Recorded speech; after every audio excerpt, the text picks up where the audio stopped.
Hello बच्चों, welcome to our YouTube channel. आज हम देखने जा रहे हैं चैप्टर नंबर 4, जिसका नाम है फाइनेंशियल प्लानिंग। ठीक है बच्चों, अगर अब तक आपने हमारे प्रीवियस वीडियो नहीं देखे रहेंगे तो देखो ऊपर आपको क्या होगा, आई बटन में प्लेलिस्ट की लिंक आ रही होगी। ठीक है, उसके अंदर हमने क्या किया है, सभी प्रैक्टिस सेट को एकदम इन डेप्थ में देखा हुआ है, जो कि एकदम चैप्टर वाइज है। ओके, आप चाहिए तो उसे फॉलो कर सकते हो। ठीक है बच्चों, सबसे पहले तो हम ये फाइनेंशियल प्लानिंग का मीनिंग समझ लेते हैं कि क्या होता है। तो बच्चों, फाइनेंस का मतलब ही क्या होता है, मनी। जहां पर भी पैसे की बात आती है तो उसको आप क्या बोलोगे, फाइनेंस बोलते हो। ठीक है, उसके बाद प्लानिंग। प्लानिंग का मतलब क्या होता है, किसी भी चीज की योजना बनाना। ठीक है, तो इसको इसको क्या बोलोगे, आप प्लानिंग बोलोगे। तो आपको लेसन का मीनिंग समझ में आ गया रहेगा। ठीक है, तो इसका मतलब क्या हुआ लेसन का मीनिंग, कि आप पैसे की जहां पर भी प्लानिंग करते हो उसे उसे क्या बोला जाता है, फाइनेंशियल प्लानिंग बोला जाता है। ठीक है, अब ये लेसन किस लिए यूज होता है अपना, फॉर एग्जाम्पल आप जीएसटी के बारे में सुने रहोगे। ठीक है, कि अपने को किसी भी प्रोडक्ट पे के ऊपर जीएसटी कितनी देनी पड़ती है, अपने को टैक्स कितना भरना पड़ता है। ठीक है, तो ये सब के बारे में हम यहाँ इस लेसन में इन डेप्थ में देखेंगे। देखो बच्चों, यहाँ पर आपको एक ग्राफ दिख रहा है। ठीक है, इसके अंदर क्या लिखा है, excise duty, VAT, service tax, custom duty. ठीक है, यहाँ पर बहुत सारे टाइप के टैक्सेस है। तो पहले क्या होता था, जब जीएसटी इंट्रोड्यूस नहीं हुआ था, तो उसके पहले क्या होता था बच्चों, कि आप हमको हर एक टाइप पे अलग अलग टैक्सेस भरने पड़ते थे। ठीक है, एक्साइज ड्यूटी कहाँ लगता था बच्चों, जब आप क्या करोगे, कोई भी माल को इंपोर्ट या एक्सपोर्ट करोगे। मतलब आप क्या कर सकते हो, जब आप फॉरेन कंट्री से माल लाते थे, मतलब कोई भी प्रोडक्ट लाते थे, तो उसके ऊपर क्या लगता था बच्चों, एक्साइज ड्यूटी लगता था। सर्विस टैक्स कब लगेगा, जब आपने कोई भी सर्विस ली तो उसके ऊपर सर्विस टैक्स लगता था। तो बहुत सारे अलग अलग टैक्सेस थे। ठीक है, तो उससे क्या होता था कि जो भी टैक्स पेयर रहते थे ना, जो अपने टैक्स भरते हैं, तो उनको कंफ्यूजन होता था कि मैं कौन सा टैक्स भरूं, कौन सा टैक्स ना भरूं। ठीक है, तो इन बहुत सारे कंफ्यूजन होते थे। तो उसी को दूर करने के लिए गवर्नमेंट ने क्या किया, एक जीएसटी लाया। ठीक है, तो जीएसटी से क्या हुआ बच्चों, जितने भी ये टैक्सेस थे ना, इसको क्या कर दिया, एक ही में क्लब कर दिया। मतलब उसको सब मिला के एक एक ही टैक्स बनाया। ठीक है, जो कि सभी टैक्सेस को मिला दिया गया, तो उसको क्या बोलोगे आप, जीएसटी। तो इसके अंदर देखो क्या आता है, गुड्स एंड सर्विस टैक्स। इसी को क्या बोलते हैं बच्चों, गुड्स एंड सर्विस टैक्स बोलते हैं। तो आई होप आपको ये समझ में आया रहेगा कि पहले क्या होता था और अब जीएसटी क्यों लाना पड़ा। क्यों, क्योंकि हमें क्या होता है कि पहले बहुत बर्डन होता था टैक्स भरते समय। ठीक है, और गवर्नमेंट को भी बहुत बर्डन होता था, तो उसको ओवरकम करने के लिए क्या लाया गवर्नमेंट ने, जीएसटी इंट्रोड्यूस किया। ठीक है, अब चलो हम जीएसटी के बारे में देख लेते हैं कि जीएसटी आखिर होता क्या है।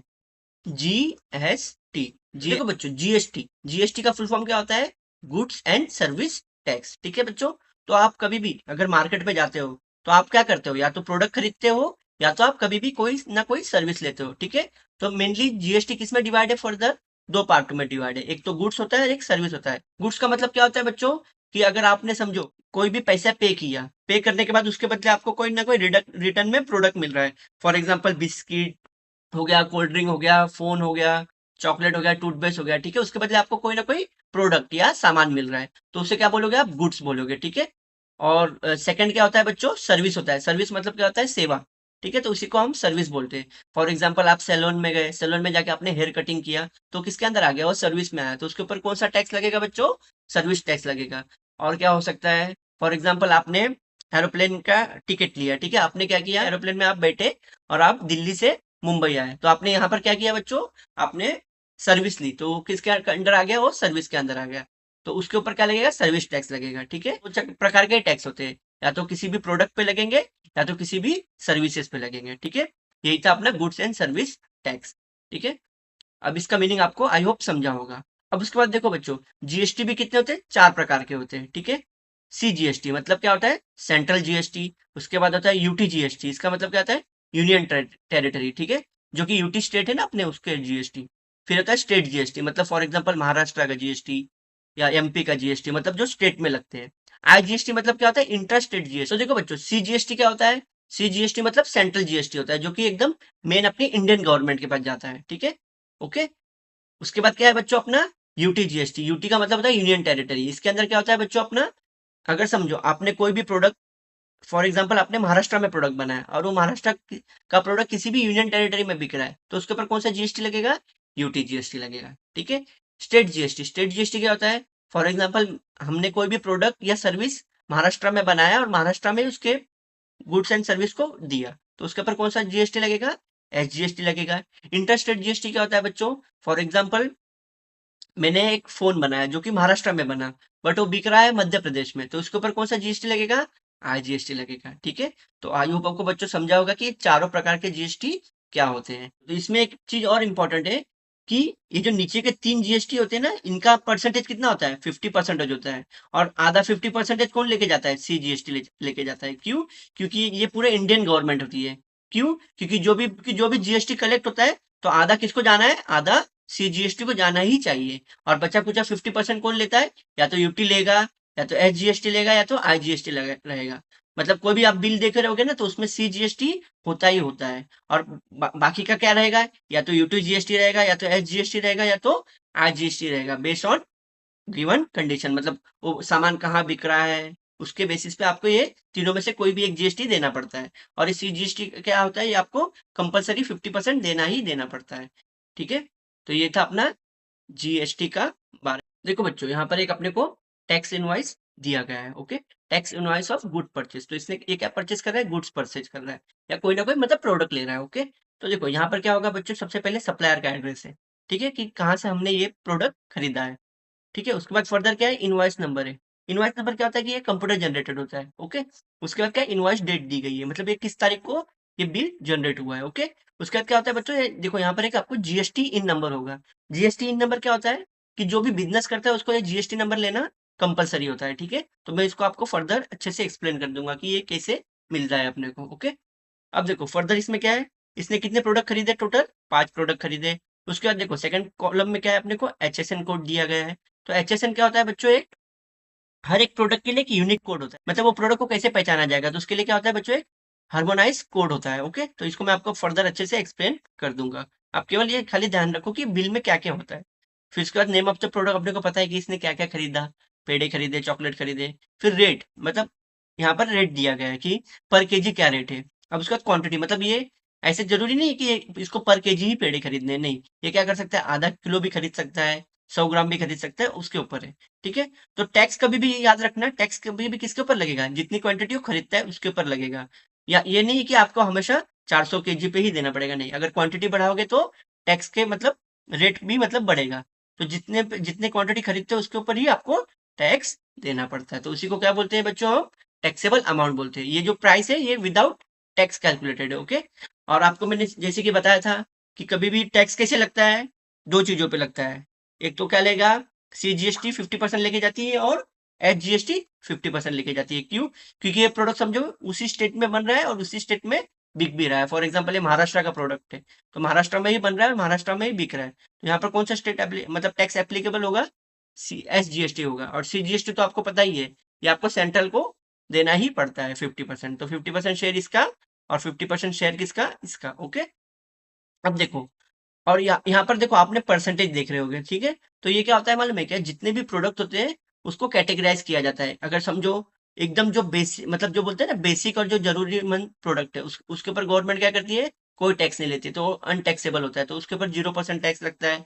ठीक है, और सेकंड क्या बोल सकते हो कि फॉर एग्जाम्पल जो थोड़े मतलब उसके ऊपर आते हैं तो उसका टैक्स परसेंट 5 होता है। ओके, तो ऐसे होता है। तो ये आपको अलग अलग स्लैब दिए गए हैं, तो उसके हिसाब से आपको परसेंटेज भी चेंज होते रहते हैं। अगर समझो आप एकदम लग्जरी गुड ले लोगे, फॉर एग्जाम्पल आप एसी ले लोगे, तो उसके ऊपर कितना टैक्स रहता है? 28% रहता है। ओके, तो आपको ये बात ध्यान रखनी है। तो देखो यहाँ पर ये क्या है? पेड़े पेड़े क्या, पेड़े के ऊपर कितने टैक्स होते हैं? टोटल 5% टैक्स होता है। ओके, तो 5% जो टैक्स होता है तो वो क्या होता है? 50%, 5% का 50% कितना हुआ बच्चों? 2.5 हुआ। तो 2.5 सी जीएसटी लेके जाएगा, और 2.5 एच जीएसटी लेके जाएगा। ओके, तो ये हो जाएगा 5 रुपीज। 200 का 2.5% कितना हुआ? 5 रुपीज हुआ। इसका भी 5 रुपीज हुआ। तो 5 और 5 कितना हो जाएगा बच्चों? ये हो जाएगा 10। मतलब टोटल टैक्स कितने देने पड़ेंगे उसको? इस पे 10 रुपए देने पड़ेंगे। तो 200 में 10 ऐड होगा, तो टोटल वैल्यू कितनी पे करनी पड़ेगी उसको? ये 210। ओके, तो इसमें क्या होगा बच्चों? 200 रुपया शॉपकीपर को जाएगा, और 10 रुपया किसको जाएगा? अपने गवर्नमेंट्स में बढ़ जाएंगे। ओके, टैक्स में चला जाएगा। ओके, और वैसे इसने चॉकलेट लिया, तो चॉकलेट के ऊपर 28% जीएसटी है। क्यों? देखो यहाँ पर 14 है, यहाँ पर भी 14 है। तो आप जो जो हिसाब से प्रोडक्ट लोगे तो आपके टैक्स स्लैब भी चेंज होंगे। तो ठीक है, तो मैं आपको फर्दर नहीं क्या टैक्स स्लैब भी बता दूंगा अभी। तो आप केवल अभी ये इनवॉइस में क्या होता है आप इतना खाली केवल समझ लो। ओके, अब देखो इसके अंदर हमने जो टर्म देखा है उसको अच्छे से देख लेते हैं। तो यहाँ पर देखो बच्चों, आपने एचएसएन कोड देखा। तो एचएसएन कोड क्या होता है? हर एक प्रोडक्ट के लिए यूनिक दिया जाता है। तो देखो, all the goods are classified given numerical code, बराबर, उसको हर एक प्रोडक्ट के ऊपर एक न्यूमेरिकल कोड होता है called HSN code. It is a quoted in the tax invoice, ठीक है, तो इसको टैक्स इनवॉइस में दिया जाता है। The full form of HSN is harmonise system of nomenclature, ठीक है। तो इसको आपको क्या होता है कि हर एक प्रोडक्ट के लिए कोड दिया जाता है। फॉर एग्जाम्पल यहाँ पर कितने नंबर का है, फॉर एग्जाम्पल 1905 किसका HSN कोड है, तो आप जैसे ये डालोगे तो ब्रेड का कोड है। तो जितने भी ब्रेड आते हैं उसके लिए कौन से कोड होंगे बच्चों, आपको उसके लिए आपको 1905 का कोड रहेगा। तो आई होप आपको ये समझा होगा कि HSN कोड क्या होता है। ये पर्टिकुलरली किसी भी प्रोडक्ट को आइडेंटिफाई करने के लिए दिया जाता है। ओके, तो आप उसको HSN कोड से पहचान सकते हो। उसके बाद देखो GST इन नंबर, तो आपने जैसे बिल में देखा था कि हर एक शॉपकीपर या सर्विसमैन को ये लेना पड़ता है, ठीक है, जो सर्विस या गुड्स देता है उसको GST नंबर बनवाना कंपलसरी होता है। अब देखते हैं कि GST में होता क्या है आखिर। तो GST देखो, डीलर्स आइडेंटिफिकेशन नंबर, तो फुल फॉर्म कैसे लिखोगे आप इसका पूरा, गुड्स एंड देखो G for goods and service, S for service, T मतलब टैक्स, आइडेंटिफिकेशन नंबर। तो ठीक है, तो पूरा पूरा फुल फॉर्म क्या हुआ बच्चों, goods and service tax identification number. ये क्या होता है, ये मैंडेटरी होता है, ये हमेशा लेना ही पड़ता है, ठीक है। आप जो भी मतलब लोग बिजनेस करते हैं उनको GST नंबर बनवाना कंपलसरी होता है। ओके, तो GST is mandatory for dealer whose annual turnover in the previous financial year exceed 20 lakhs, ठीक है। मतलब जो भी डीलर व्यापार करता है जिसका टर्नओवर मतलब जो साल भर में 20 लाख से ऊपर का प्रोडक्ट खरीदता है या बेचता है, तो उसको हमेशा GST नंबर बनवाना कंपलसरी होता है, ठीक है, क्योंकि वो भी क्या होगा, बिजनेसमैन के कैटेगरी में आ गया, तो उसे GST नंबर लेना कंपलसरी होता है। ओके, अब देखो GST नंबर में क्या होता है, अगर समझो हमने अपने नाम का GST नंबर बनाया, तो ये किसके किसके बिहाफ पे अप्लाई होता है, ये पैन कार्ड नंबर होता है, ठीक है, पैन नंबर, जो कि अपने को गवर्नमेंट देती है पैन नंबर। अगर आपने देखा रहेगा तो देखो, जैसे अपना आधार कार्ड होता है वैसे अपना पैन नंबर भी होता है। ओके, तो बच्चों तो ये किसके ऊपर अप्लाई होता है, अगर आपके पास पैन नंबर होगा तो यही फर्दर आगे जाके इसके अंदर GST नंबर भी बन जाता है। तो टोटल GST नंबर कितने नंबर का होता है बच्चों, टोटल 15 नंबर का होता है, ठीक है। और उन टोटल 15 नंबर में से 10 नंबर किसके होते हैं, ये होते हैं अपने पैन नंबर के। अब देखो ये फर्दर कैसे डिवाइड होता है, तो पहला जो भी कोड होता है वो किसको डिनोट करता है, वो स्टेट को डिनोट करता है। तो 27 कौन से स्टेट का कोड है बच्चों, ये है महाराष्ट्र का, ठीक है। तो ये कौन से स्टेट को डिनोट करता है, महाराष्ट्र का करता है। अगर आप फर्दर दूसरे स्टेट में अगर GST नंबर बनवाओगे तो ये उसका नंबर अलग होगा। उसके बाद अपने को पता है पहले 2 नंबर हो गए, उसके बाद के जो 10 नंबर होते हैं वो किसको डिनोट करते हैं, आपको जो भी आपका पैन नंबर होता है उसको एज इट इज लिख दिया जाता है इसमें। उसके बाद क्या होता है, देखो लास्ट के 3 कोड क्या होते हैं, एक नंबर होता है, 1 नंबर किसको रिप्रेजेंट करता है, कि इसका एक ही पहला ही रजिस्ट्रेशन है। ओके, अगर ये दूसरी जगह रजिस्ट्रेशन कराएगा तो यहाँ पर 2 आ जाएगा, ठीक है, मतलब अगर समझो ये फर्दर और कहीं बिजनेस करता है तो इसने दूसरे नाम से GST नंबर बनवाया तो यहाँ पर 2 आ जाएगा। फिर ये क्या होता है, जेड क्या होता है, uniform for all by default, तो ये क्या होता है, यूनिफॉर्म होता है, कोड होता है। और लास्ट का नंबर क्या होता है कि ये checksum number confirm the validity of GST where entered in the GST, ये इसका वैलिडिटी बताता है कि ये कब तक चलेगा कब तक नहीं चलेगा, ठीक है। तो इसको हमेशा आपको रिन्यू भी कराना पड़ता है। ओके, तो 27 देखो जहां यहाँ पर दिया भी है, 27 is the code for Maharashtra.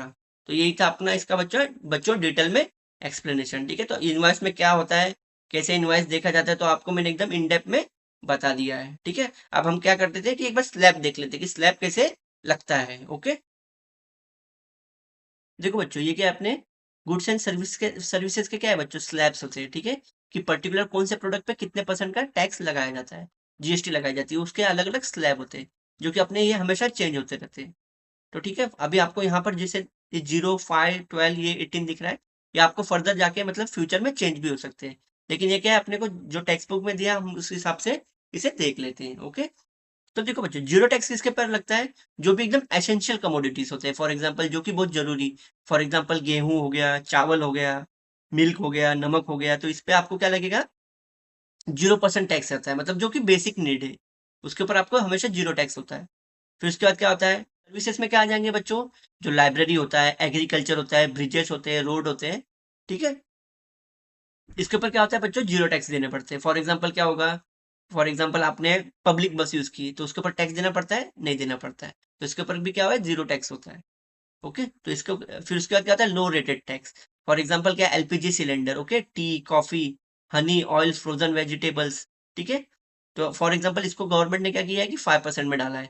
Railway transportation, बस transportation, taxi service, air transport, in economic class, उसको किसने 5% में रखा है। फिर स्टैंडर्ड टैक्स भी क्या है, दो में फर्दर डिवाइड हुआ है, स्लैब 1 और स्टैंडर्ड रेट में स्लैब 2 हुआ है। ठीक है, तो इसके अंदर क्या आ गया बच्चों, कंज्यूमर गुड, बटर, घी। ओके, फिर 18% में क्या आ गया, मार्बल, ग्रेनाइट, परफ्यूम। तो बच्चों देखो ये क्या हुए, अपने स्टैंडर्ड के दो स्लैब हुए, स्लैब 1 और स्लैब 2। ओके, उसके बाद क्या है बच्चों, high rated tax. High rated मतलब अगर ये क्या होता है, ये एकदम लग्जरी प्रोडक्ट पे लगाया जाता है। जो लग्जरी मतलब क्या होता है, वो आइटम मतलब वो चीज नहीं रहेगी तो भी आपके लाइफ में अफेक्ट नहीं पड़ेगा। फॉर एग्जाम्पल मोटरसाइकिल, मोटरसाइकिल क्या नहीं रहेगा तो भी आपका काम चल जाएगा, उस पे लगेगा। फिर एसी हो गया, एसी नहीं रहेगा तो भी उस पे भी चलेगा। वॉशिंग मशीन हो गया, और जो कि एकदम टबैको पे भी लगाया जाता है। टबैको क्योंकि एक हार्मफुल प्रोडक्ट है ना, तो उसके ऊपर आप टैक्स कितना भी गवर्नमेंट लगाती है, क्योंकि इसको कोई बोलेगा नहीं, इसलिए टबैको पे भी हाई टैक्स होता है। ओके, और उसके बाद क्या होता है, और किसके ऊपर लगता है बच्चों, सर्विस कौन सा होता है जिसके ऊपर ज्यादा टैक्स लगाती है, जो कि स्पेकुलेशन होता है। स्पेकुलेशन मतलब जहां पर सट्टा होता है। ओके, तो वहां पर लगाया जाता है। वहां पर कौन सा सर्विस टैक्स लगता है, 28% लगता है। जैसे आईपीएल गेम हो गया, जैसे हमने ड्रीम इलेवन देखा रहेगा, उसके ऊपर गवर्नमेंट कितना टैक्स मारती है, 28% मारती है। ओके, अभी आपने जैसे बिजनेस क्लास का सर्विस लिया, 5 स्टार होटल में गए आप, तो वहां पर कितना टैक्स लगेगा, फ्लैट 28% टैक्स लगता है। और ये चेंज होते रहते हैं टैक्स स्लैब। ठीक है, तो आप इस बात का ध्यान रखना, आप इसको एक बार अच्छे से पढ़ लेना। ओके, अब हम अपना प्रैक्टिस सेट अच्छे से देखते हैं। तो देखो बच्चों, प्रैक्टिस सेट नंबर 4.1 में टोटल 7 क्वेश्चन दिए गए हैं अपने को।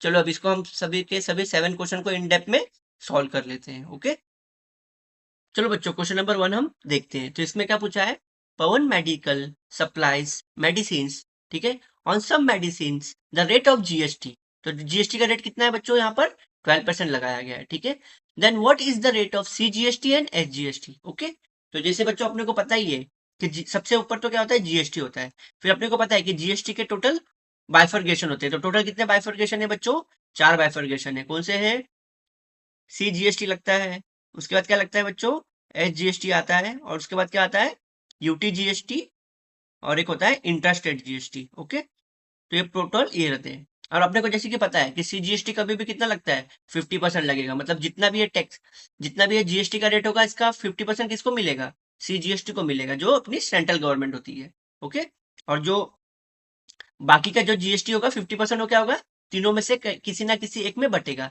तो अपने क्वेश्चन में इस बार किसको दिया जा रहा है, एच जीएसटी। इसका मतलब क्या है कि अपना प्रोडक्ट भी एक स्टेट में बन रहा है और वो बिक भी उसी स्टेट में रहा है, तो इसमें कौन सा जीएसटी अप्लाई होगा, एच जीएसटी होगा। अगर यही सेम समझो, अगर ये किसी यूनियन टेरिटरी में बिकता तो यहाँ पर क्या हो जाता, एच जीएसटी के बदले यूटी जीएसटी आ जाता। अगर ये समझो ये प्रोडक्ट अपना महाराष्ट्र के बदले मध्य प्रदेश में बिकता, तो यहाँ पर कौन सा अप्लाई हो जाता बच्चों, आईजीएसटी हो जाता। ठीक है, तो ये जो नीचे के 3 होते हैं ये हमेशा चेंज होते रहते हैं, लेकिन ये क्या होता है, कांस्टेंट होता है। ओके, तो बाकी का 50% किसको मिलेगा, फिर इसकी वजह से इसको मिलेगा, एसजीएसटी को मिलेगा। तो चलो इसको हम अच्छे से इसका सॉल्यूशन देख लेते हैं। ओके, तो इसका सॉल्यूशन कैसे लिखोगे बच्चों, आप अपने को जैसे दिया गया है कि रेट ऑफ जीएसटी कितना है, टोटल 12% लग रहा है। ठीक है, तो आप यहाँ पर 12% लिख लोगे। तो रेट ऑफ जीएसटी कितना है, 12% है। ओके, तो अपने को जैसे पता है कि जितना भी रेट होता है वो क्या होता है, दोनों में 50-50% बटता है। मतलब सीजीएसटी में 50 बटेगा और एचजीएसटी में 50 बटेगा। ओके, तो आप दोनों को इक्वल में लिख सकते हो, हाँ लिख सकते हो। और अपने को पता है कि ये दोनों में आधा में बटता है ना, तो आप क्या करोगे, जो भी जीएसटी का रेट होगा उसको डिवाइड बाय 2 कर दोगे, तो आपको पता चल जाएगा कि फिर मेरे को क्या करना पड़ेगा, अपने जो भी परसेंटेज है उसका 6% किसको देना पड़ेगा, सीजीएसटी को देना पड़ेगा, और 6% किसको देना पड़ेगा, एचजीएसटी को देना पड़ेगा। तो देखो वही रेट हुआ, और ये किसके बराबर हुआ, दोनों के बराबर हुआ। तो कितना हुआ, ये 2 1 जा और ये 2 6 जा। ओके, तो लास्ट में आप फाइनल आंसर लिख लोगे, therefore the rate of CGST is equal to rate of SGST is equal to how many percent, 6%। मतलब इसमें क्या होगा कि दोनों को 6-6% का जीएसटी बढ़ जाएगा दोनों में। तो ये था बच्चों अपना क्वेश्चन नंबर 1। आई होप आपको क्वेश्चन नंबर 1 अच्छे से समझ में आया होगा। आप इसका प्रॉपरली स्क्रीनशॉट ले लो। अब हम अपना क्वेश्चन नंबर 2 देखते हैं। तो चलो बच्चों, क्वेश्चन नंबर 2 भी हम देख लेते हैं। तो ये क्या बोलता है, on certain article if rate of CGST is 9%, then what is the rate of SGST and what is the rate of GST. Okay, तो ठीक है, तो देखो इसमें क्या है बच्चों, सीजीएसटी दिया गया है। ओके, तो सीजीएसटी कितना है, 9% है। ठीक है, इसके बेसिस पे क्या निकालने बोला है अपने को, एसजीएसटी और जीएसटी निकालने बोला है। तो अपने को पता है कि जितना परसेंटेज सीजीएसटी होता है उतना ही किसको देना पड़ता है, एसजीएसटी को भी देना पड़ता है। तो मतलब ये 9% होगा तो क्या होगा बच्चों, SGST भी 9% होगा, क्योंकि अपने को पता है कि ये दोनों का शेयर कितना होता है, 50-50% होता है। 50% इसमें बटता है, 50% इसमें बटता है। तो इसके बेसिस पे क्या बोल सकते हो, अगर CGST 9% लग रहा है तो SGST भी 9% लगेगा। ठीक है, तो इसकी वैल्यू आंसर क्या आ जाएगा आपको, 9% आ जाएगा। उसके बाद आपने को टोटल रेट ऑफ जीएसटी पूछा है, तो टोटल रेट ऑफ जीएसटी मतलब क्या होगा, अगर मैं बोलूंगा जीएसटी का किससे मिलके बना है, तो जीएसटी किससे मिलके बना है, CGST प्लस SGST से मिलके बना है। मतलब इसका जो 9% जो ऑलरेडी दिया था वो, और ये जो हमने कैलकुलेट किया वो, तो 9 + 9 कितना हो जाएगा बच्चों, 9 + 9 हो जाएगा 18। मतलब जीएसटी का टोटल रेट कितना लगा इस पे, 18 लगा। ओके, तो आई होप आपको क्वेश्चन अच्छे से समझा होगा। अब चलो इसे हम अपने फेयर में देख लेते हैं। तो कैसे लिखोगे बच्चों आप, तो अपने को देखो रेट ऑफ CGST दिया गया है, तो रेट ऑफ CGST लिख लोगे आप। Therefore the rate of CGST कितना है बच्चों, 9% है, वो लिखा। अब अपने को जैसे कि पता है कि CGST जितना होता है उतना ही SGST होता है, तो लिख दो आप। But rate of SGST is equal to rate of CGST, और CGST की वैल्यू ऑलरेडी अपने को पता ही है, देखो 9, तो यहाँ पर हम 9 लिख देंगे। ओके, तो ये रेट ऑफ SGST भी अपने को फिर इससे मिल जाएगा। ओके, अब उसके बाद क्या करोगे फर्दर, तो देखो हमने एक वैल्यू तो ढूंढ लिया SGST। उसके बाद अपने को पता है कि GST किससे मिलके बना है, CGST और SGST से मिलके बना है, तो लिखो also rate of GST is equal to rate of SGST plus rate of CGST। Okay, तो ये कितना हो जाएगा, इसकी वैल्यू भी 9 थी और उसकी वैल्यू भी 9 थी, 9% और 9% मिलके कितना हो गया बच्चों, ये हो गया अपना 18%। तो लास्ट में आप फाइनल आंसर लिख लो कि therefore the rate of SGST जो 9% मिला था वो, और रेट ऑफ GST कितना है जो अभी मिला 18%। ठीक है, तो बच्चों ये था अपना क्वेश्चन नंबर 2 का आंसर। आई होप आपको ये अच्छे से समझ में आया होगा। चलो आप इसका अच्छे से स्क्रीनशॉट ले लो।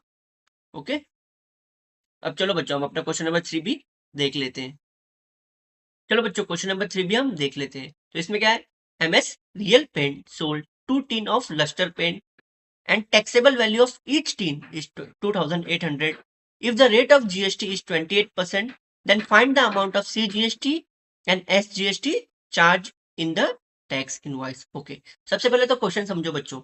तो क्या दिया है कि जो रियल पेंट है उन्होंने कितने डब्बे टीन बेचे, 2 डब्बे टीन के उन्होंने सेल किए, तो ये टीन पेंट है। ओके, कितने यूनिट सोल्ड करना है उनको, उन्होंने 2 यूनिट सोल्ड किए।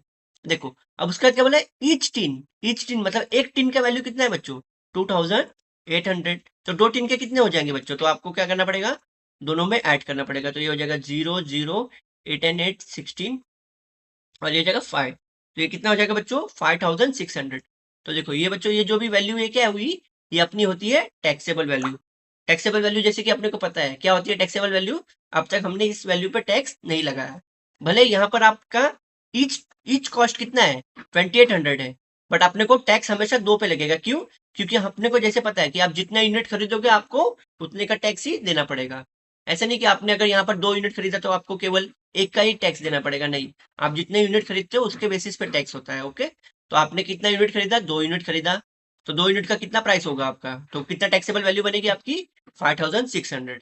अब जो भी ये वैल्यू है ना जो 5,600, इसका आप क्या निकालोगे, इसका आप निकालोगे 28%। तो आपको क्या करना पड़ेगा बच्चों, आपको ये 5,600 का क्या निकालना पड़ेगा, 28% निकालना पड़ेगा। वही आपका क्या हुआ, टैक्स अमाउंट हुआ। ठीक है, उतना आपको टैक्स इस पेंट पे करना होगा। तो लास्ट में आपका क्या होगा, ये वैल्यू प्लस जो टैक्स वैल्यू आई है वो दोनों ऐड होकर आपके इनवॉइस पे छप के आ जाएगा। ओके, तो ये क्या, तो आई होप आपको ये समझा होगा कि टैक्सेबल वैल्यू क्या होती है।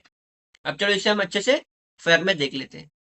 तो देखो बच्चों अभी हम इसका सॉल्यूशन कैसे लिखेंगे, तो कैसे लिखोगे आप, सबसे पहले taxable value of each tin, तो टैक्सेबल वैल्यू कितना है, एक टीन का 2,800। तो यहाँ पर कितना टीन खरीदा गया है, 2 टीन खरीदा गया है, तो 2 टीन का टैक्सेबल वैल्यू क्या होगा, इसको मल्टीप्लाई बाय 2 करना पड़ेगा। तो ये कितना हो जाएगा अभी अपना 5,600। आप इसका मल्टीप्लाई करोगे तो क्या आएगा, 5,600। तो अपने को अभी टैक्स कितने पे लगाना पड़ेगा, जितना हम यूनिट खरीदेंगे उतने पे ही टैक्स लगता है। अगर हमने यहाँ पर एक टीन खरीदा होता तो अपने को इस पे ही टैक्स देना पड़ता है, बट यहाँ पर हमने कितने खरीदा है, 2 टीन खरीदे, तो आपका टैक्सेबल वैल्यू अब कितने प्राइस पे लगेगा, 5,600 पे लगेगा। ठीक है, अब इस पर रेट ऑफ जीएसटी क्या चल रहा है, 28%। क्यों, क्योंकि पेंट एक लग्जरी गुड में आता है, तो इसका 28% है। तो अपने को पता है, अब इसमें देखो अपने को क्या बोला है, CGST निकालना है और SGST निकालना है। तो अपने को जैसे पता है कि GST भी क्या होता है, फर्दर डिवाइड होता है, तो अपना GST का आधा पैसा किस में बटेगा, CGST में बटेगा, और आधा बटेगा SGST में बटेगा। ओके, तो आप इसको कैसे करोगे, तो आप क्या करो, 28 है उसको डिवाइड बाय 2 कर दो। तो आपको पता है कि रेट ऑफ जीएसटी और रेट ऑफ एचजीएसटी बराबर ही होते हैं। वो किसके बराबर होंगे, जो जीएसटी होगा उसके डिवाइड बाय 2 होंगे। तो जो जो रेट है उसका डिवाइड बाय 2 करोगे तो कितना आएगा, 14। इसका मतलब होगा 14 इसमें बटेगा, सीजीएसटी में बटेगा, और 40% एचजीएसटी में बटेगा। ओके, तो अपने को ये रेट पता चल गया। अब जो ये रेट है ना 14%, आप क्या करो, टैक्सेबल वैल्यू का 14% निकाल लो। वही आपका क्या होगा, वही आपका चार्जेस होगा। ओके, तो आप क्या करोगे, तो कैसे लिखोगे, देयरफॉर द सीजीएसटी, सबसे पहले सीजीएसटी निकालेंगे। तो सीजीएसटी कैसे होगा, CGST is equal to 40% of what? Taxable value of rupees 5,600। Okay, तो आप क्या करोगे, देखो 14% लिखा है, परसेंट का मतलब क्या होता है बच्चों, 100 होता है। तो 100 मल्टीप्लाई बाय फिर जो भी टैक्सेबल वैल्यू हो। देखो यहाँ पर जीरो और जीरो कैंसिल हो गया, ऊपर केवल क्या बचा, 14 बचा, 56 बचा। तो 14 इंटू 56 करोगे तो क्या आंसर आएगा आपका, 784। क्या आंसर आया बच्चों, 784। तो ये किसका वैल्यू था अपना, ये था अपना सीजीएसटी का वैल्यू। और अब अपने को क्या है, इसमें एचजीएसटी भी पूछा है, तो अपने को पता है कि एचजीएसटी किसके बराबर होता है, सीजीएसटी के बराबर होता है। और इसकी जो वैल्यू आती है वो अपनी दोनों के लिए सेम ही होती है। तो हम क्या करेंगे, केवल एक का कैलकुलेट करेंगे और एचजीएसटी को भी वही वैल्यू हम यहाँ पर इक्वल टू बता के रिप्लेस कर देंगे। ओके, तो इससे हमने क्या कर दिया, एक निकाल के दोनों बता दिए। तो अब बस लिख दो इसमें अच्छे से कि देयरफॉर द, जो आंसर आया, therefore the amount of CGST and HGST charge in tax invoice is rupees 784 each. मतलब ये पूरे टैक्सेबल वैल्यू का 784 सीजीएसटी को जाएगा, 784 ये जाएगा। तो इसका टोटल अमाउंट अगर आपको पूछा जाता तो कितना होता, 5600 तो आपका बिल का अमाउंट हो जाता, और टैक्स कितना लगता, 784 और 784। तो आप इसको ऐड करोगे तो आपको देखो टोटल में इनवॉइस में इतनी वैल्यू ऐड हो जाती है, तीनों वैल्यू ऐड होती। अगर आपको फर्दर पूछा जाता कि टोटल वैल्यू कितनी बनी है, बट यहाँ पर खाली केवल चार्ज पूछा है कि कितना चार्ज है। तो हर एक को कितना चार्ज देना पड़ेगा, 784। तो आई होप आपको ये समझा होगा। ये आपको मैंने एक्स्ट्रा नॉलेज के लिए बताया था, तो इसको मैं यहाँ से हटा देता हूँ। तो आई होप आपको बच्चों क्वेश्चन नंबर 3 अच्छे से समझ में आया होगा। ठीक है, आप इसका प्रॉपरली स्क्रीनशॉट ले लो। अब हम अपना क्वेश्चन नंबर 4 देखते हैं। चलो बच्चों, क्वेश्चन नंबर 4 हम देखते हैं। तो इसमें क्या बोला आपने को, the taxable value of a wrist watch belt is rupees 586, the rate of GST is 18%, then what is the price of belt for customer. ठीक है, तो देखो एक रिस्ट वॉच है, मतलब उसका क्या बेल्ट, मतलब जो घड़ी की पट्टी होती है ना, उसका प्राइस कितना है अपने को, 586। ये कौन सा वैल्यू है बच्चों अपने को, ये है टैक्सेबल वैल्यू। देखो यहाँ पर दिया है टैक्सेबल वैल्यू, मतलब इस प्राइस, ये अभी अपना विदाउट टैक्स है। इसी को हम बोलते हैं ना, जो विदाउट टैक्स होता है उसी को बच्चों हम क्या बोलते हैं, टैक्सेबल वैल्यू होता है बोलते हैं। तो इसके ऊपर क्या होगा अपना, अभी टैक्स कैलकुलेट होगा। ओके, तो कितना टैक्स कैलकुलेट होता है इस पे, कितना है, 18% है। तो आप क्या करोगे, ये जो भी वैल्यू है इसका क्या निकालोगे आप, 18% निकालोगे। तो क्या होगा, 18% ऑफ वॉट, 18% ऑफ 586। तो 18% ऑफ 586 निकालोगे तो आपको समथिंग कुछ वैल्यू मिलेगी। तो जो भी वैल्यू मिलेगी उस वैल्यू को क्या करोगे आप, इस टैक्सेबल वैल्यू से ऐड करोगे, और उसके बाद फर्दर आपको क्या होगा, जो आंसर आएगा वही आपका क्या होगा, वो आपको बेल्ट फॉर कस्टमर आपको दिया जाएगा। ओके, मतलब वो इनवॉइस के अंदर वो प्राइस लिखी जाएगी। तो चलो इसे हम क्या कर लेते हैं, अच्छे से अपने फेयर में देख लेते हैं। ओके, तो चलो बच्चों इसका भी हम सॉल्यूशन देख लेते हैं। तो कैसे होगा, taxable value of a wrist watch belt is equal to how many rupees, मतलब जो भी अपना रेट है वो आप लिख लोगे। तो इसके ऊपर अपने को टैक्स लगाना है।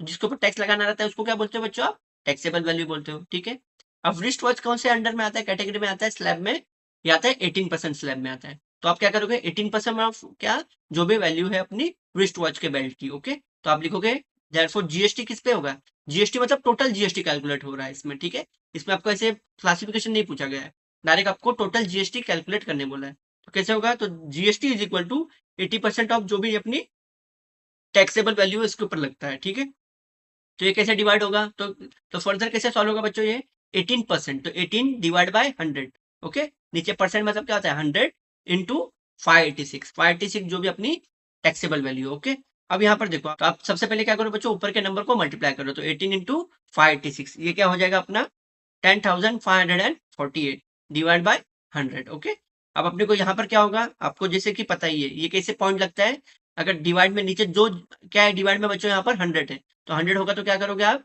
जो भी अपना फाइनल आंसर है उसके पीछे से 2 नंबर के बाद पॉइंट लगेगा। ओके, अगर वो 1000 होता तो क्या होता बच्चों, पीछे से 3 नंबर के बाद पॉइंट लगता। ओके, तो आप ये बात याद रखो। तो यहाँ पर इसलिए हमने कैंसिलेशन नहीं किया, सबसे इजी क्या किया हमने, मल्टीप्लाई किया और जितना जीरो आता है आप पीछे से उतने नंबर के पीछे से पॉइंट लगा दो। तो इसका जीएसटी वैल्यू कितनी हुई बच्चों, 105.48 पैसे। तो इसको कितना टैक्स देना है इसके इसके विश वॉच पे, अकॉर्डिंग टू 18% आपको 105 रुपए और 48 पैसे का टैक्स देना है।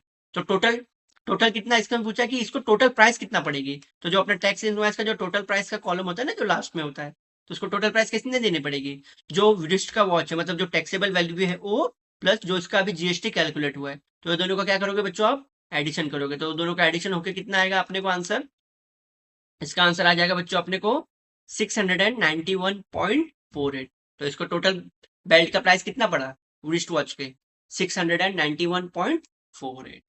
तो आई होप आपको बच्चों क्वेश्चन नंबर 4 भी अच्छे से समझ में आ गया होगा। ओके, आप इसका प्रॉपरली स्क्रीनशॉट ले लो। अब हम क्वेश्चन नंबर 5 देखते हैं। चलो बच्चों क्वेश्चन नंबर 5 भी हम देख लेते हैं। तो इसके अंदर क्या बोला गया है अपने को, the total value with GST of a remote control toy car is ₹1,770. Rate of GST is 18% on toy. Find the taxable value of GST and SGST for this toy car. Okay. तो देखो बच्चों, तो इसके अंदर क्या है अपने को, एक रिमोट कंट्रोल टॉय कार है। तो उसका प्राइस कितना है, उसका प्राइस है 1,770। ये कौन सी प्राइस है बच्चों, ये टोटल वैल्यू है। टोटल वैल्यू मतलब क्या है, जो जीएसटी ऐड होने के बाद होती है। ठीक है, तो मतलब अपनी फाइनल प्राइस है। ओके, तो अपने को पता है फाइनल प्राइस कैसे मिलती है। तो फाइनल प्राइस होती है टैक्सेबल वैल्यू प्लस जीएसटी। आपने को पता है ना, जो टैक्सेबल वैल्यू होती है उसके अंदर आप जीएसटी ऐड करोगे तो आपको फाइनल वैल्यू मिलती है। तो इसका मतलब क्या, आपने को यहाँ पर फाइनल वैल्यू दी गई है। ओके, अब टैक्सेबल वैल्यू अपने को देखो ढूंढने बोला गया है, तो टैक्सेबल वैल्यू ढूंढना है अपने को। और अपने को जीएसटी के रेट कितना है, 18% है, तो वो भी दिया है। और क्या फर्दर ढूंढना है अपने को, जीएसटी ढूंढना है और एसजीएसटी ढूंढना है। तो हमको टैक्सेबल वैल्यू नहीं पता है, तो टैक्सेबल वैल्यू नहीं पता है तो उसको आप एक्स मान लो। अब देखो जीएसटी कैसे कैलकुलेट होता है बच्चों, ये है 18%। तो ये कैसे कैलकुलेट होता है, ये on the basis of taxable value पे ही कैलकुलेट होता है। तो ये कैसे होगा बच्चों, जीएसटी क्या होगा, 18% of what, 18% of taxable value है एक्स।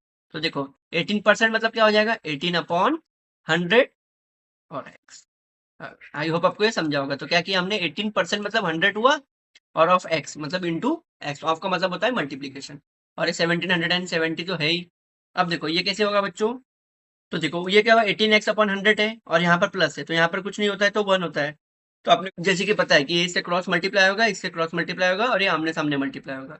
तो देखो ये 100 इंटू 100x और 18x, तो ये क्या हो जाएगा 118x और नीचे का 100 अपना, नीचे का डिनोमीटर का 100 एज इट इज, और लेफ्ट साइड में क्या आएगा 770। ओके, अब देखो बच्चों इसमें क्या होगा, x यहीं रहेगा, ये डिवाइड इधर आके मल्टीप्लाई, और जो ऊपर का न्यूमरेटर यहाँ पर आके डिनोमिनेटर में, मतलब 118 यहाँ पर। तो आप ये कैलकुलेट करोगे तो कितना हो जाएगा, 118 वन जा और ये 15 जा। तो ये दोनों का आंसर क्या आ जाएगा बच्चों, एक्स की वैल्यू आ जाएगी आपको यहाँ पर 1500 आ गई। ठीक है, अब हमने क्या कर लिया बच्चों, टैक्सेबल वैल्यू कैलकुलेट कर लिया। अब अपने को क्या पूछा है इसमें फर्दर, अपने को पूछा है सीजीएसटी और एचजीएसटी कितना है। ठीक है, तो अपने को सीजीएसटी और एचजीएसटी पूछ रहे हैं, तो अपने को टोटल रेट तो पता है कितना है, 18% है। तो अपने को पता है कि जो सीजीएसटी और एचजीएसटी होता है वो कितना होगा, 18 का आधा होगा, मतलब ये 9 मिलेगा, ये 9 मिलेगा। ठीक है, तो आप 9% ऑफ किसका निकालोगे, ऑफ टैक्सेबल वैल्यू का निकालोगे। तो कैसे होगा बच्चों, ये 9% ऑफ कितना, 1500 का। तो 1500 का 9% निकालोगे तो कितना आएगा 135। तो आपको सीजीएसटी कितना देना पड़ेगा, 135, और उसी पे जितना सीजीएसटी होता है उतना ही एचजीएसटी होता है, तो ये भी कितना होगा 135। ओके, तो देखो आपके टैक्सेबल वैल्यू भी मिल गई, आपकी सीजीएसटी भी मिल गई, आपकी एचजीएसटी भी मिल गई। ठीक है बच्चों, तो यही था इसका कैलकुलेशन। तो इसको हम अभी अच्छे से फेयर में देख लेते हैं। ओके, चलो बच्चों इसे हम फेयर में देख लेते हैं। तो आप कैसे लिखोगे, let the taxable value of remote control car be X. Okay, और रेट ऑफ जीएसटी क्या है अपने को, 18% है। ठीक है, तो अपने को पता है कि टोटल अमाउंट क्या होता है, taxable plus amount of GST. Okay, taxable value अपनी एक्स है, अमाउंट ऑफ जीएसटी अपने को पता है, जितना जो भी अपने टैक्सेबल वैल्यू है उसका 18% लगेगा। तो आप कैसे लिखोगे, 18% ऑफ एक्स, और टोटल अमाउंट अपने को पता ही है 1770 रुपीज है। ओके, अब ये क्या होगा, यहाँ पर देखो ये सेम क्रॉस मल्टीप्लाई हुआ है, मतलब क्या हुआ 100, यहाँ पर कुछ नहीं तो 1 है, तो इसने एक दूसरे को मल्टीप्लाई करके क्या हुआ, देखो ये 100 इससे मल्टीप्लाई हुआ मतलब 100x, और ये सामने जो 18 है वो, और नीचे डिनोमिनेटर में 1 था और किससे मल्टीप्लाई हुआ, 100 से मल्टीप्लाई हुआ। तो अपने को क्या आंसर आया, 118x upon 100 is equal to 770। Okay, X को यहीं रखे हम, डिनोमिनेटर ऊपर न्यूमरेटर में चला गया और न्यूमरेटर कहाँ पर आ गया, डिनोमिनेटर में आया। तो यहाँ पर क्या होगा, 118 वन ज़ा और ये 15 ज़ा। ओके, तो ऊपर क्या हुआ, 15 इंटू 100 कितना हुआ बच्चों अपना, ये हुआ 1500। तो अपने टैक्सेबल वैल्यू कितनी आई बच्चों, 1500 आई। तो लिख दो, taxable value of a remote control car is equal to 1500। अब अपने को रेट ऑफ जीएसटी टोटल कितना है, 18% है। बट यहाँ पर अपने को देखो बाइफरगेट करके पूछा गया है, मतलब सीजीएसटी कितना लगेगा और एचजीएसटी कितना लगेगा। तो उसमें आप क्या करोगे, अपने को रेट ऑफ सीजीएसटी और एचजीएसटी अपने को पता है कि सेम ही होता है, और ये क्या होता है, जीएसटी का आधा होता है। तो 18/2 कितना हो जाएगा, ये आ जाएगा अपने को 9%। ओके, तो हो गया, अपने को रेट भी पता चल गया। तो अपने को जैसे बच्चों पता है कि अमाउंट ऑफ सीजीएसटी जितना टॉय कार पे लगेगा उतना ही एसजीएसटी पे लगेगा। ठीक है, और कितना लगेगा, 9%, जो अभी हमने कैलकुलेट किया उसको आप 9% ऑफ कितना निकालोगे, जो भी टैक्सेबल वैल्यू होती है उस पर निकाला जाता है। ठीक है, तो ये होगा, देखो ये जीरो कैंसिल, ये zero cancel, zero zero cancel, तो 9 इंटू 15 कितना होगा बच्चों, इसका आंसर क्या है, 135। तो इसका मतलब क्या है, 135 किसको जाएगा, सीजीएसटी को जाएगा, और वापस से 135 किसको जाएगा, एचजीएसटी को जाएगा। ठीक है, तो इसमें अपने का हमने तीनों चीज को ढूंढ लिया, टैक्सेबल वैल्यू ढूंढ लिया, सीजीएसटी ढूंढ लिया और एचजीएसटी भी ढूंढ लिया। तो बच्चों यही था अपना क्वेश्चन नंबर 5। आई होप आपको ये अच्छे से समझ में आया होगा, इसका आप प्रॉपरली स्क्रीनशॉट ले लो। अब हम अपना क्वेश्चन नंबर 6 भी देख लेते हैं। चलो बच्चों, क्वेश्चन नंबर 6 भी हम देख लेते हैं। तो इसमें क्या लिखा है, Tiptop electronic supply and AC of 1.5 ton of to a company. तो देखो बच्चों, यहाँ पर 1.5 टन क्या है, ये तो एसी की कैपेसिटी होती है, तो इसका अपने क्वेश्चन से कुछ लेना देना नहीं है। ठीक है, ओके, आप फर्दर देखो। तो क्या लिखा है, कॉस्ट ऑफ एसी सप्लाइड इस रुपीज कितना है, तो ये कॉस्ट ऑफ एसी कितना है अपना, 51,200। ओके, विद जीएसटी, मतलब जीएसटी इंक्लूड है उसके अंदर। उसके बाद देखो फर्दर क्या पूछा है अपने को, rate of CGST on an AC is 14%। ठीक है, तो देखो एसी के ऊपर रेट कितना है, 14% लगा है। ओके, कौन सा, बट ये सी जीएसटी है, कौन सा है, सी जीएसटी है। Then find the following amount as shown in the tax invoice of Tiptop electronics. तो देखो रेट ऑफ एच जीएसटी पूछा गया है, तो अपने को पता है, तो पहला वैल्यू तो हम आराम से निकाल लेंगे। क्यों, क्योंकि देखो अपने को सी जीएसटी का परसेंटेज पता है, तो वही अपना क्या होगा, और वही अपना एस जीएसटी होगा। तो एस जीएसटी की वैल्यू कितनी आएगी बच्चों, एस जीएसटी ये भी आ जाएगा अपना 14%। तो देखो पहले का अपने को आंसर मिल गया। ओके, उसके बाद क्या पूछता है अपने को, rate of GST on AC. तो जीएसटी पूछा है, तो अपने को टोटल एसी के ऊपर कितना जीएसटी लगेगा वो पूछा गया है। तो वो कैसे आएगा बच्चों, तो जीएसटी का मतलब अपने को पता ही होता है क्या होता है, जीएसटी क्या होता है, CGST plus SGST. तो सी जीएसटी 14 था और ये भी 14 है, तो ये क्या हो जाएगा, 14 और 14, ये हो जाएगा बच्चों अपना कितना, ये हो जाएगा अपना 28। तो अपने को क्या मिल गया, अपने को बच्चों जीएसटी भी मिल गया। ठीक है, अपना सेकंड आंसर भी मिल गया। उसके बाद क्या बोलता है, टैक्सेबल वैल्यू ऑफ एसी। तो एसी के ऊपर कितना टैक्सेबल वैल्यू रहेगा वो पूछा गया है। तो जो हमने देखो क्वेश्चन नंबर 5 अभी जस्ट सॉल्व किया, ये उसके जैसा ही है। क्यों, क्योंकि देखो अपने को टोटल वैल्यू पता है और अपने को क्या पूछा गया है, टैक्सेबल वैल्यू पूछा गया है। तो आप कैसे लिखोगे, आपको अमाउंट की वैल्यू पता है। ठीक है, किसकी वैल्यू पता है, अमाउंट ऑफ क्या, एसी है, तो एसी का अमाउंट पता है, तो क्या होता है, टैक्सेबल वैल्यू होता है प्लस जी एस टी होता है। तो अमाउंट की वैल्यू तो टोटल वैल्यू तो पता है अपने को, ये 51,200। टैक्सेबल वैल्यू क्या है बच्चों अपनी, एक्स मानेंगे हम, और कॉस्ट ऑफ जीएसटी क्या होगा, ये अपना 28% है ना, तो ये क्या हो जाएगा अपना, जीएसटी का कॉस्ट होगा 28/100 एक्स, जो भी अपना टैक्सेबल वैल्यू वो होगा। तो आप इसको फर्दर सॉल्व करोगे तो ये सेम अपने क्वेश्चन नंबर 5 जैसा है। तो इसके अंदर आपको क्या मिलेगा, एक्स की वैल्यू मिल जाएगी, और एक्स की वैल्यू रहेगी वही अपना क्या है, टैक्सेबल वैल्यू है। ठीक है, समथिंग कुछ भी नंबर आ जाए अपना। उसके बाद क्या पूछा अपने को, टोटल अमाउंट ऑफ जीएसटी। तो टोटल अमाउंट ऑफ जीएसटी मतलब क्या होगा, ये जो भी टैक्सेबल वैल्यू है। ठीक है, क्योंकि मालूम है ना अपने को जीएसटी का कॉस्ट कितना है अपना, जीएसटी अपना 28% लग रहा है फ्लैट। ओके, तो ये जो टैक्सेबल वैल्यू है इसका आप क्या कर लो, 28% निकाल लो, तो ये आपको क्या मिल जाएगा, टोटल अमाउंट ऑफ जीएसटी मिल जाएगा। क्योंकि जीएसटी किसके ऊपर निकलता है, कभी भी टैक्सेबल वैल्यू पे निकलता है, ना कि अपने अमाउंट के वैल्यू पे निकलता है। ओके, तो अपना ये भी निकल जाएगा। फिर उसके बाद क्या होगा, अब जो भी आपको जीएसटी की वैल्यू आ रहेगी उसको डिवाइड बाय 2 मार दो, तो आपको जो अमाउंट ऑफ जीएसटी है वो क्या होगा, ये दोनों का मिलके ही बना रहता है ना। तो आप ये जो भी वैल्यू आ रहेगी उसको डिवाइड बाय 2 मार दो, तो आपको सी जीएसटी मिल जाएगा। और जो सी जीएसटी है वही अपना एस जीएसटी भी होता है, तो आपको वो भी फर्दर मिल जाएगा। तो ये तो बहुत ईजी क्वेश्चन था। तो चलो इसको हम अच्छे से अपने अपने सॉल्यूशन में देख लेते हैं। ठीक है, चलो बच्चों इसे हम फेयर में देख लेते हैं। तो देखो सबसे पहले तो क्या निकालना बोला है अपने को, रेट ऑफ एच जीएसटी। तो अपने को देखो ऑलरेडी सीजीएसटी का रेट पता है 14 है, तो अपने को पता है जो एसजीएसटी होता है जो वही सीजीएसटी होगा। ठीक है, तो देखो बच्चों यहाँ पर अपने को क्या सीजीएसटी की वैल्यू दी गई है। ठीक है, तो जो सीजीएसटी की वैल्यू होगी वही अपनी एचजीएसटी की भी वैल्यू होगी। तो कैसे लिखोगे, rate of SGST is equal to rate of CGST that is equal to what 14%। तो पहले की वैल्यू मिल गई। ठीक है, उसके बाद अपने को टोटल रेट ऑफ जीएसटी पूछा है। तो अपने को टोटल रेट ऑफ जीएसटी पता ही है क्या होता है, ये rate of CGST plus HGST. तो 14 प्लस 14 कितना हो जाएगा, 28 हो जाएगा। तो ये भी हमने फाइंड कर लिया। उसके बाद क्या है, टैक्सेबल वैल्यू ऑफ एसी। ये सेम अपना क्वेश्चन नंबर 5 है एज इट इज। तो अपने को पता है क्या क्या होता है। तो अपने को टैक्सेबल वैल्यू को एक्स मानना है। ठीक है, तो टैक्सेबल वैल्यू को एक्स माना। फिर अपने को इस बार अपने को जीएसटी कितना लग रहा है, 28% लग रहा है। तो जो जीएसटी लग रहा है तो 28% ऑफ वॉट, टैक्सेबल वैल्यू। तो टैक्सेबल वैल्यू एक्स मानी थी तो एक्स आ जाएगा। फिर हमने इसको सबको क्रॉस मल्टीप्लाई किया तो को बच्चों अपने को एक्स की वैल्यू कितनी आ गई, 40,000 आ गई। ठीक है, तो इसके ऊपर मतलब क्या है कि इसकी टैक्सेबल वैल्यू कितनी हुई इसी की, 40,000 रुपीज हो गई। ओके, अब अपने को पता है।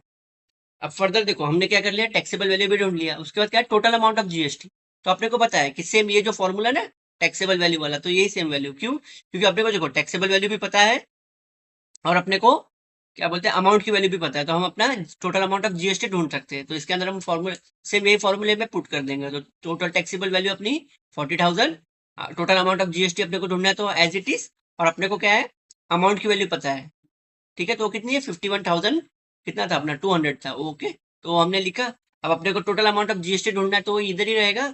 और 51,200 भी वो अपने राइट साइड में रहेगा। खाली लेफ्ट साइड का 40,000 शिफ्ट होके आ जाएगा राइट साइड में। अभी क्या होगा, दोनों माइनस होगा। तो माइनस होने के बाद क्या आंसर आएगा बच्चों अपना, 11,200। तो अपने को टोटल अमाउंट ऑफ जीएसटी कितना आया, 11,200। तो हमने क्वेश्चन नंबर 4 भी सॉल्व कर लिया। अब देखो अपने को क्या पूछा, अमाउंट ऑफ सीजीएसटी। तो अपने को पता है कि सीजीएसटी कितना होता है, ये जीएसटी का आधा होता है। तो सेम वही लिख देने का कि अमाउंट ऑफ सीजीएसटी क्या होता है, half of total amount of GST, जो कि हमने अभी ढूंढा, जो कि क्वेश्चन नंबर 5 में था। कितना था, 11,200। तो ये क्या होगा, इसका आधा हो जाएगा। तो ये 2 1 और ये 2 5,600 था। तो इसकी भी वैल्यू अपने को मिल गई। ठीक है, अब क्वेश्चन नंबर 6 का तो अपने को एकदम आसान है। क्यों, क्योंकि जितना अमाउंट ऑफ सीजीएसटी होगा वही अपना अमाउंट ऑफ एचजीएसटी भी होगा। तो आप लिख दोगे amount of SGST is equal to whom was equal to amount of CGST. तो अमाउंट ऑफ एचजीएसटी भी कितना आ गया बच्चों अपने को, 5,600 आ गया। तो ये था बच्चों एकदम इजी क्वेश्चन अपना, क्वेश्चन नंबर 6। ये केवल थोड़ा समझने लायक था और थोड़ा लेंदी था, बट आपको ये एकदम इजी वे में मैंने आपको यहाँ पर समझा दिया है। ओके, तो आप इसका अच्छे से स्क्रीनशॉट ले लो। अब हम फर्दर अपना क्वेश्चन नंबर 7 देख लेते हैं। ओके, चलो बच्चों क्वेश्चन नंबर 7 भी हम देख लेते हैं। तो इसके अंदर क्या बोला गया है, Prasad purchase a washing machine from Maharashtra electronic goods, the discount of 5%। Okay, the discount of 5% was given on the printed price of 40,000.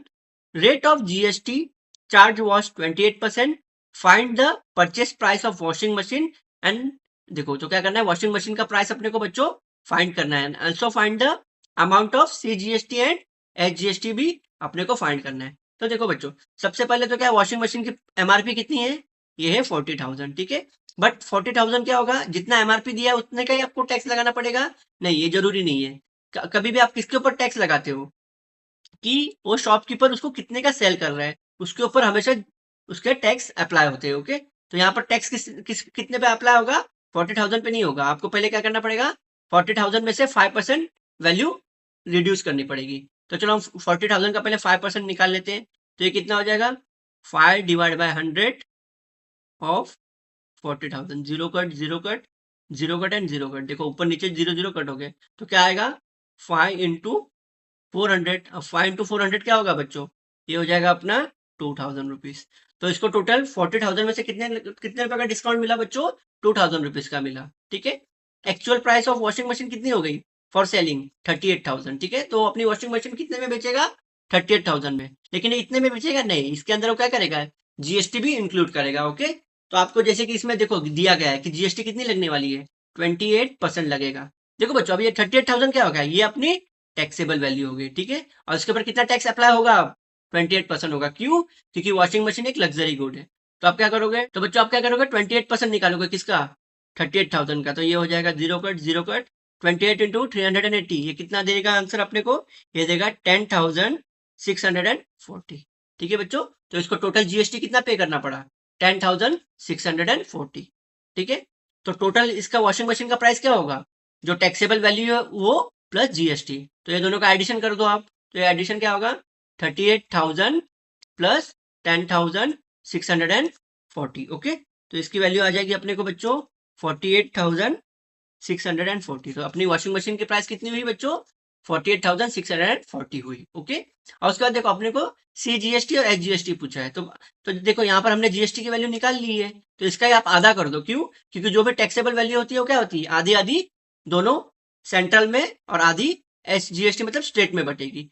तो आप 10,000 डिवाइड बाय 2 कर लो, तो ये आ जाएगा आपको, ये 1 जा, ये 5 जा, फिर ये आ जाएगा 320। तो क्या आंसर आया बच्चों 5,320। तो ये जाएगा पैसा 5,000 मतलब 10,000 में से 520 किसको जाएगा, आधा CGST को जाएगा, और यही सेम आधा किसको जाएगा, SGST को भी जाएगा। ठीक है, तो यही था बच्चों अपना क्वेश्चन नंबर 7। अब इसको हम अच्छे से फेयर में देख लेते।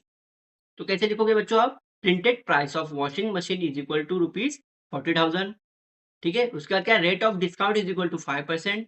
ठीक है, क्योंकि इस प्रोडक्ट पर कितना डिस्काउंट दिया जा रहा है बच्चों, MRP पे 5% दिया जा रहा है, तो आपको 5% पहले आप कैलकुलेट करोगे। तो अमाउंट ऑफ डिस्काउंट क्या होगा, 5% of what, 5% of printing price of washing machine. तो जो भी प्रिंटिंग प्राइस की वॉशिंग मशीन है 40,000, उस पर आप 5% निकालोगे। ठीक है, आप उसका 5% निकालोगे तो कितना आएगा बच्चों, आपको 2,000 रुपीज आएगा। तो मतलब आपको 40,000 पे कितने का डिस्काउंट मिल रहा है, 2,000 का डिस्काउंट मिल रहा है। तो आपका टैक्सेबल वैल्यू आपका कितना बनेगा, जो MRP है वो नहीं बनेगा, आपको ये जो डिस्काउंट वैल्यू उसको पहले आप माइनस करोगे। क्यों, क्योंकि आपका टैक्सेबल वैल्यू कभी भी किस पे बनता है, जितने पे आप उस गुड्स को सेल कर रहे हो उसके ऊपर ही आपका टैक्सेबल वैल्यू कैलकुलेट होता है। तो आप क्या करोगे, प्रिंटेड प्राइस माइनस डिस्काउंट करोगे, तो 40,000 माइनस 2,000 करोगे तो आपको कितना आ गया बच्चों 38,000 आया। ओके, अब आपका एक्चुअली 38,000 पे आपका जो भी रेट ऑफ जीएसटी है वो कैलकुलेट होगा। तो ये कितना है बच्चों 28% है, तो क्या होगा 28% ऑफ वॉट 38,000, तो ये कितना आया, ये आया 10,640। तो आपकी अब ये क्या हो गया, टैक्सेबल अमाउंट है। तो देखो बच्चों ये क्या आ गया आपका, ये आ गया आपका जीएसटी, मतलब इतना आपको टैक्स पे करना पड़ेगा। तो आपका टोटल प्राइस क्या होता है, जो टैक्सेबल वैल्यू होती है जो 38,000 है उसमें आप क्या करोगे, ये रेट ऑफ जीएसटी को ऐड करोगे। तो आपका purchase price of washing machine क्या होगा, टैक्सेबल वैल्यू प्लस जो भी रेट ऑफ जीएसटी चल रहा है वो, तो ये हो जाएगा 38,000 प्लस 10,640। तो ये कितना आएगा बच्चों, ये आ जाएगा 48,640। मतलब आपको ये वॉशिंग मशीन कितने की पड़ी 48,640। तो चलो हमने ये पार्ट निकाल लिया। उसके बाद अपने को देखो इसमें फर्दर क्या पूछा है, CGST निकालो और SGST निकालो। ठीक है, तो ये दोनों भी निकालने के लिए बोला गया है। तो हमने क्या किया, ऑलरेडी रेट ऑफ जीएसटी निकाला है। ठीक है, और अपने को जैसे कि पता है कि जो जीएसटी होता है क्या होता है 50% इसमें बटेगा 50% इसमें बटेगा।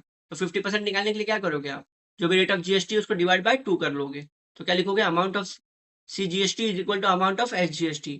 तो क्या होता है amount of GST divide by 2। तो ये वैल्यू कितनी आ जाएगी बच्चों आपको 5,320। ओके, तो ये आपका हो गया, CGST आपको 5,320 देना पड़ेगा, फिर अलग से SGST भी ना 5,320 रुपीज देना पड़ेगा। ओके, तो लास्ट में आप फाइनल आंसर लिखोगे, therefore purchase price of washing machine is rupees 48,640 and the amount of CGST and SGST is rupees 5,320 each. Okay, तो देखो बच्चों ये अपना फाइनल आंसर हो जाएगा। ठीक है बच्चों, यही था अपना क्वेश्चन नंबर 7 जो कि हमने एकदम अच्छे से इन डेप्थ में देख लिया। अब इसका आप स्क्रीनशॉट निकाल लो। ओके,